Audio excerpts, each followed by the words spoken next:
president of Laymen's Association here in Nepal.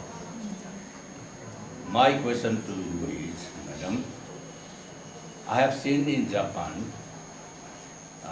in a textbook, in school textbooks, they always mention Buddha's birthplace is not India.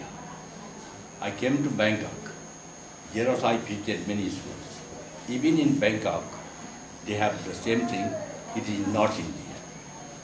I don't know in your country whether in the textbook you have mentioned Nepal is the place where Buddha is born or something different. That I want to know.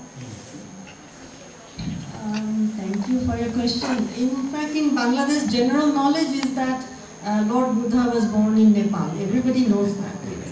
It's a very common knowledge. We don't have to be even taught. We all know that. It is in textbook I have. Yes. This textbook it is mentioned in Nepal or something.